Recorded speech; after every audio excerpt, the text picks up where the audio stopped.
phones. It was when we had flip phones. I remember. And they were like, for $2.99, people can download a comedy clip on their phone.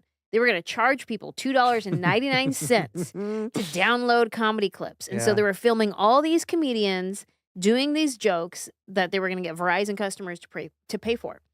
And then shortly after that, YouTube comes out. So they just uploaded all of this content to YouTube. And you got none of it. And I was a cheerleader. Well, I grew up cheerleading since I was a kid. Yeah. Did Pop Warner, high school, and college All-Stars. But All-Stars means you don't have to go to college. It's just an organization outside that your college age. Because you're too good. You were too good. You skipped. Yeah. You skipped through. I skipped. And then I did professionally for the Oakland Raiders. Went to the Super Bowl, came home from the Super Bowl, packed up my bags, moved to LA, and I said, I'm going to play a rape victim on Law & Order SVU. Dun dun. And then I realized they film in New York, and I became a comedian. So. That's so funny. I had no idea. That sounds like Forrest Gump almost, where he's like, I had no idea where they filmed SVU.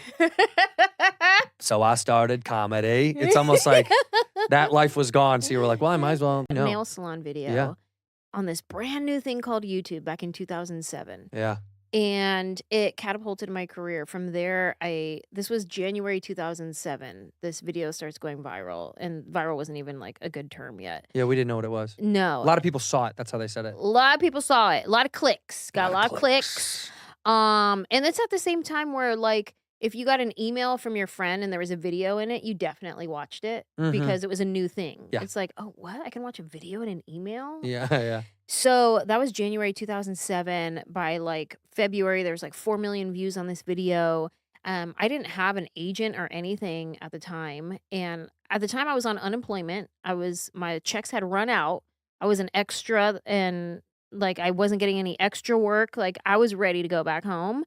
And all of a sudden this video starts taking off. I end up getting a new agent, a new manager.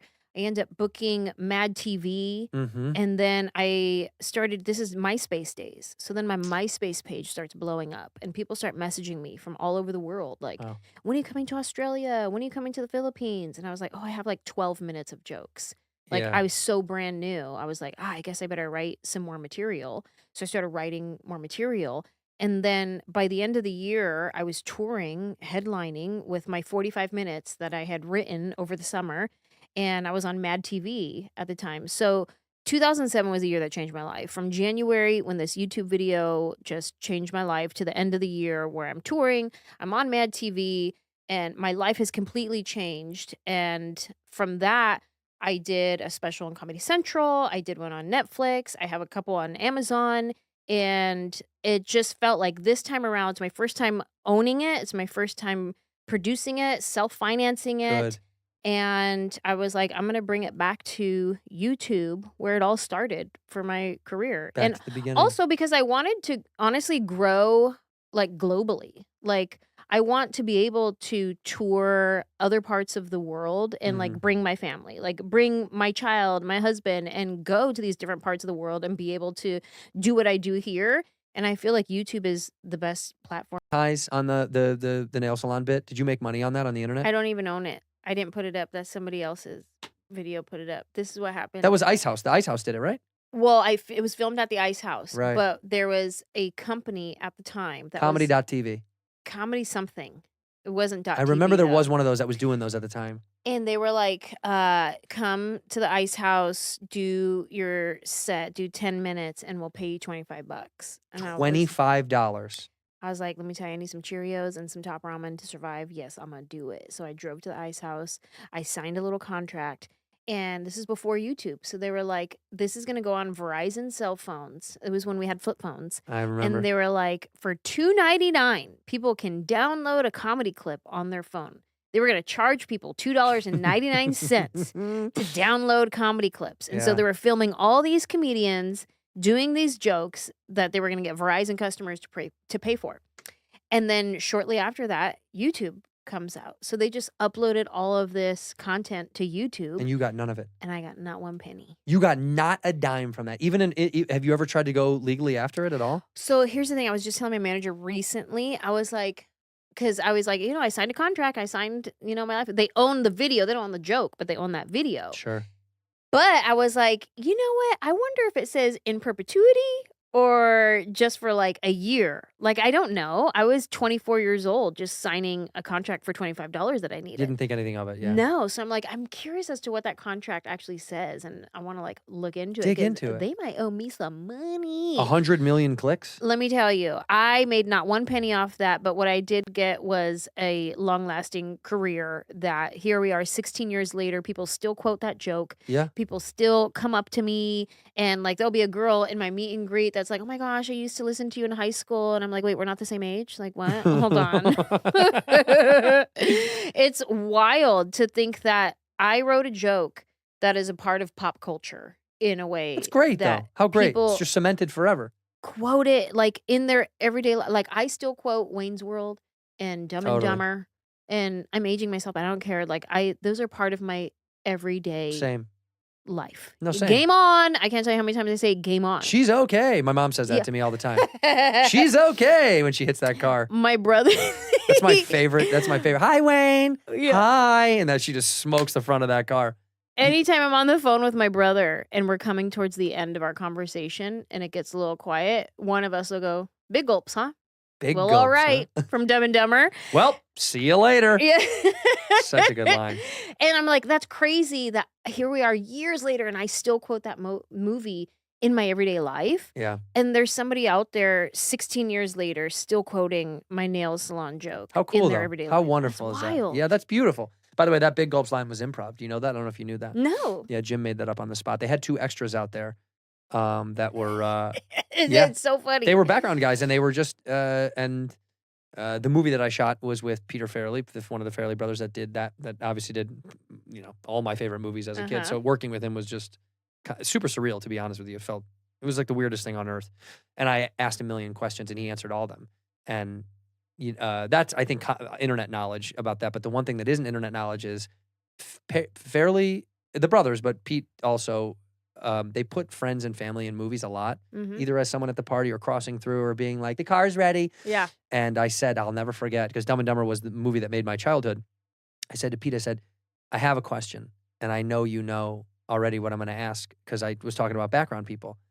And I said, when Jim leaves the grocery store with the groceries he was supposed to get, when he gets robbed by the little lady on the cart, there's a man pissing against a wall in an alley, and before I finished it, he said, and I don't remember the guy's name, but let's just say it's like Bob Johnson. He was like, Bob Johnson. And I go, yeah. And he goes, high school, buddy. And I said, I knew it. So he would place little friends of his throughout the movie doing little tiny things.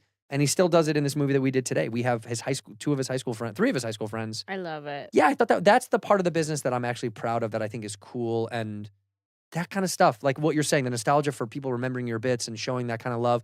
Those things make all the negative stuff in the business so wonderful. When you meet that person in line at the meet and greet that gives you that piece of them, you're like, this is why this is amazing. Yeah. Because truly, like, we've been doing meet and greets on the road, and you hear some amazing stuff from people that you helped me get through really tough times. Yeah. And even just people being like, we love you, man. We listen to you together. We have brothers and sisters sometimes where the sister's like, I showed him and now he likes you guys. And that, like, those things really do, they make you proud of what you did more than anything you've ever achieved. Yeah. All the other stuff is it's icing on the cake. That's what I say. I say we get to eat cake for a living. You're eating cake, literally. Yeah. And then the other stuff is just icing. If your special happens to continue to grow your career, that's icing. Right. You've already had the cake. Maybe the glass half full version of that too. Okay. Because I can be quite dark, but I'm in a good mood today. Okay, good. I'm not making this about me. But I did the kind of core root of my special was I called it cheeseburger, because I said I went through a traumatic time and I just wanted to be a cheeseburger. I just want people to enjoy me right now while they have me. I don't really care about living forever, and I'm more comfortable with the idea of like this doesn't last forever. So have fun now. Who cares? And genuinely, I take a lot of solace in the fact that it's like, if I can give you joy now, that's good for me. To me, it's almost like thinking about what's going to happen later or what's to come or what does it look like when it's all over. Who gives a shit? Because you give somebody joy now. Yeah. That's good enough. I feel like that's good enough. That's wonderful enough, where time is going to pass and no one's going to remember us in 1,000 years. So then do it now. There's a great book I always recommend, SUM, SUM. SUM is such a good book. And it's kind of about that, about like What life are you looking to have? Are you looking for Mm. this afterlife? Or are you kind of looking to live in it now, enjoy it now? Because you'd rather have it now than any other Yeah. time. Because the other time is unknown. This is known. Yeah. So gamble with the known, baby. Yeah. Have fun. I love that. Eat it now. Have fun. Drink it. Smoke it. Take the trip. Fall in love. Yell at your enemies. Do whatever makes you feel good. Like, do the thing now. It's because you brought enough joy. So I know what you're saying too. I do have those things, but I've started, maybe it's where I am in my life that I've gone, you know what, dude, if this makes them feel good now, Mm. good. This is all I really need. I look at it like, this is a easy metaphor. I was talking to a friend about, you know, what's coming next or the future in our lives, about a thing that was happening to him. And I said, you know what's really interesting about you is you kind of look at, when I was a kid, I used to have to shovel the driveway Mm. and I hated it. And I used to think, if you stood out there and you look at a driveway full of snow, you'd go, God damn it, so much to do, and it's overwhelming. Mhm. But if you really like put up your little hoodie and you look down at the snow in front of you and you just take little chunks at a time, at no time, then you're done with the driveway. Mhm. So if you just do the thing in front of you, just chunks in front of you, chunks in front Mhm. of you, instead of being like, what is it going to be like when the Yeah. driveway is done? Yeah. Who cares? You're good Yeah. now. It's like this is it. This is it Uh-huh. for now. What's Yeah. going to happen when who cares? We'll Yeah. figure it out. And if we don't, it's okay. Yeah. Look at you. You turned out fine. That's what I'm saying. You turned out fine, and you lost your friend